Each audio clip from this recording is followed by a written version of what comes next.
Thinking of going to college? What was the test we all took back in the day with our pencils? I think we had the bubble sheets, may have had it written an essay. The number 2 pencil was important, but guess what? The SAT is going all digital. I love the sound of it, and rumor is it's a shorter test than when we took it. Is that even possible? Well, we're talking to the Senior VP College Readiness Assessment at the College Board. There's Priscilla. Priscilla, first and foremost, tell us about the mission of the College Board. Sure. So the College Board is a member-driven nonprofit organization. We're over 100 years old, and we run a few core educational programs on behalf of students and schools, one of which we're most known for is the SAT as well as the PSATs, those kind of practice assessments that students take in earlier grades before taking the SAT. Well, it's such an important institution, over 100 years, that's quite impressive. But with that said, let's dive into the SAT. Remind us of its relevance. So the SAT is a test of core reading, writing, and math skills that research shows are related to success in college and in career. So at its heart, that's what it is, right? It's a standardized assessment of core reading, writing, and math skills that students learn up to and through high school. It has been used primarily in service of applying to college, right? So it's a way for students who are coming from any one of the approximately 25,000 high schools in the US, and then obviously many more around the world, many of which these high schools, right, colleges haven't visited, may not be familiar with, may not understand their grading systems and what courses they offer. So it's that standardized measure that really any student in the world can get access to, and then use that to help demonstrate to colleges what they've learned in high school, and then be used to kind of gauge a student's ability to succeed on a given college's campus, given what colleges are looking for and the kinds of courses and rigor that they offer. Additionally, the SAT, additionally, the SAT and the PSAT are also used. So again, known mostly for college application, but are also used by many, many scholarship programs to help find students. So specifically the PSAT NMSQT, which is the PSAT that most students take in the fall of their junior year of high school, in large part to practice for the SAT, which they usually take later that junior year of high school.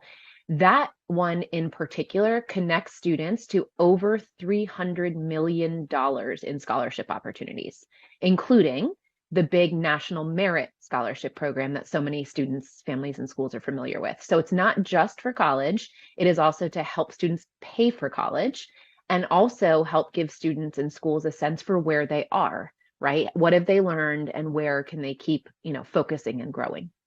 Well, it opens so many doors. I loved hearing about the scholarship opportunities and of course those doors to college. But with that said, tell us about this big announcement and the big move to digital. Yeah, we made this announcement back in January of 2022, so over 2 years ago now, because we wanted to give students in schools a lot of heads up that this was coming. But really the decision to take what is essentially a 100-year-old paper test, it's had a few iterations, right? But we've been serving the SAT to students on paper for about 100 years now, and transitioning it to all digital was something we've thought about for a long time, but never wanted to rush. We didn't want to feel that we were kind of pulling students in schools into digital testing.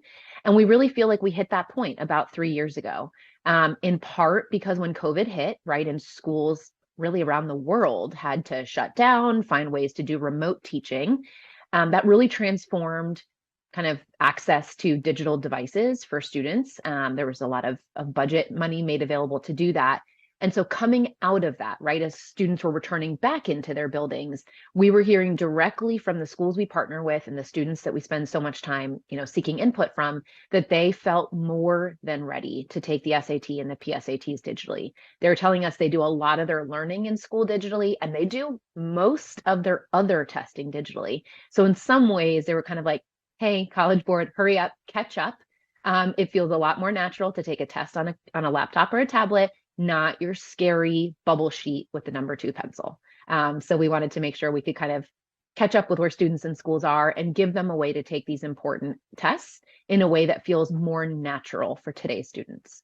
Well, I love the time, the care that you all put into the College Board to get this right. The launch is upon us. Thanks for sharing this important information. And for students, what can they expect? Yeah, so a few key things off the top, and then a few changes I'd love to mention. So off the top, students can take the digital SAT on a range of laptops and tablets. You can't take it on your cell phone, and you do still gather in a room. So that could be your school during a school day, could be your school or a local high school on a weekend morning.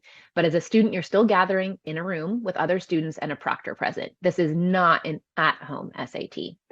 And as we made this transition to digital, there were some changes we could make that really were based off of feedback we've been hearing from students in schools for a while now. So I'll cover maybe 3 of them pretty quickly.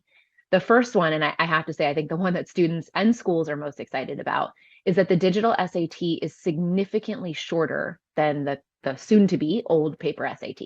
So the paper SAT is about 3 hours long, and the digital SAT is about 2 hours long. And that hour shorter makes a big difference. We've been giving the digital SAT internationally, so everywhere but the US for the last year now. It launched in the rest of the world back in March of 2023. We've had over 300,000 students take it around the world, and they are telling us what a difference it is to have a test that's an hour shorter. They are not leaving exhausted. And even in shortening it, we've actually been able to give them more time per question. So that kind of sense of like being rushed during the test has come down a lot, which also helps kind of take the stress level down for students. So that's change one. Shorter test, students are loving it. Schools are loving it too, by the way.